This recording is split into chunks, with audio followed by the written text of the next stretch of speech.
ಈ ನಮ್ಮ ಕನ್ನಡ ನೆಲ ಜಲ ಭಾಷೆ ಅಂದ್ರೆ ಸಾಕು ನಾವು ಪ್ರಾಣ ಕೊಡೋದಕ್ ಬೇಕಾದ್ರೂ ಸಿದ್ಧರಾಗಿರ್ತೀವಿ. ಈ ನಮ್ಮ ಕನ್ನಡ ನಾಡು ನುಡಿಗೆ ಅಪಮಾನ ಮಾಡಿದವ್ರನ್ನ ದಂಡಿಸಕ್ ಬೇಕಾದ್ರೂ ಬದ್ಧರಾಗಿರ್ತೀವಿ. ಯಾಕೆ ಅಂದ್ರೆ ಈ ಕರುನಾಡು ನಮ್ಮ ತಾಯಿಗಿಂತ ಹೆಚ್ಚು. ಭಾರತದಲ್ಲಿ ಅತಿ ಹೆಚ್ಚು ಜ್ಞಾನಪೀಠ ಪ್ರಶಸ್ತಿ ಪಡೆದಿರುವವರು ಈ ನನ್ನ ಮಣ್ಣಿನವರೇ. ಭಾರತದಲ್ಲಿ ಅತಿ ಹೆಚ್ಚು ಕಾಫಿ ಮತ್ತೆ ರೇಷ್ಮೆ ಬೆಳೆಯೋದು ಈ ನನ್ನ ಮಣ್ಣಿನಲ್ಲೇ. ಭಾರತದ ಅಧಿಕೃತ ರಾಷ್ಟ್ರ ಧ್ವಜವನ್ನ ತಯಾರಿಸುವ ಏಕೈಕ ಸಂಸ್ಥೆ ಇರೋದು ಈ ನನ್ನ ಕನ್ನಡ ನಾಡಿನಲ್ಲೇ. ಏಷ್ಯಾದಲ್ಲೇ ಮೊದಲ ಜಲವಿದ್ಯುತ್ ಉತ್ಪಾದನಾ ಕೇಂದ್ರ ಇರೋದು ಈ ನನ್ನ ಕರುನಾಡಿನಲ್ಲೇ. ಆದಿ ಬೀದಿಗಳಲ್ಲಿ ಮುತ್ತು ರತ್ನ ಚಿನ್ನ ವಜ್ರ ವೈಡೂರ್ಯಗಳನ್ನ ಸೇರಿನಲ್ಲಿ ಅಳೆದು ಮಾರುತ್ತಿದ್ದ ಶ್ರೀಮಂತ ನಾಡು ನನ್ನದು. ಅಷ್ಟೇ ಯಾಕೆ ಎಲ್ಲಾ ಬಿಟ್ಟು ಬೇರೆ ರಾಜ್ಯಗಳಿಂದ ಬಂದವ್ರಿಗೆ ಆಶ್ರಯ ಕೊಟ್ಟು ಅನ್ನ ನೀರು ವಿದ್ಯೆ ಉದ್ಯೋಗಗಳನ್ನ ಕೊಟ್ಟು ಸಾಕಿ ಸಲಹುತ್ತಿರುವುದೇ ಈ ನನ್ನ ಕನ್ನಡ ಮಣ್ಣು. ನಾವ್ ಎಷ್ಟೇ ಜನ್ಮ ಎತ್ತಿ ಬಂದ್ರು ಈ ನಮ್ಮ ಕನ್ನಡ ನಾಡು ನುಡಿಯ ಋಣವನ್ನ ತೀರ್ಸೋದಕ್ಕೆ ಅಸಾಧ್ಯ. ಈ ನನ್ನ ಕನ್ನಡ ಭಾಷೆ 2000 ವರ್ಷಗಳಿಗಿಂತ ಹಳೆಯ ಇತಿಹಾಸವನ್ನು ಹೊಂದಿದೆ. ಈ ನನ್ನ ಕನ್ನಡ ಭಾಷೆಯನ್ನ ವಿಶ್ವದ ಲಿಪಿಗಳ ರಾಣಿ ಅಂತಾನೂ ಕೂಡ ಕರೀತಾರೆ. ಈ ನನ್ನ ಕನ್ನಡ ನಾಡಿನ ಬಗ್ಗೆ ಹೇಳ್ತಾ ಹೋದ್ರೆ ಸಾಕಷ್ಟಿದೆ. ಎಷ್ಟೇ ಹೇಳಿದ್ರು ತೀರದಷ್ಟು ಚರಿತ್ರೆ ಈ ನನ್ನ ಕನ್ನಡ ಮಣ್ಣಿಗಿದೆ. ನಿಜವಾಗ್ಲೂ ಹೇಳ್ಬೇಕು ಅಂತಂದ್ರೆ ಕನ್ನಡ ನಾಡು ನುಡಿನ ಉಳಿಸ್ತಾ ಇರೋದೇ ಆಟೋ ಚಾಲಕರು ಮತ್ತೆ KSRTC ಬಸ್ ಚಾಲಕರು.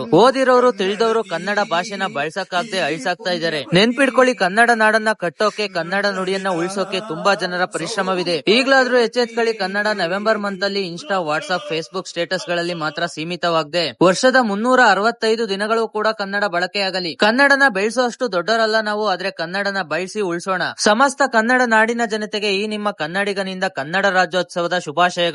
ಅಳಿದರೂ ಕನ್ನಡ, ಉಳಿದರೂ ಕನ್ನಡ, ಎದೆಯನೇ ಸೀಳು ನೀ ಹರಿವುದು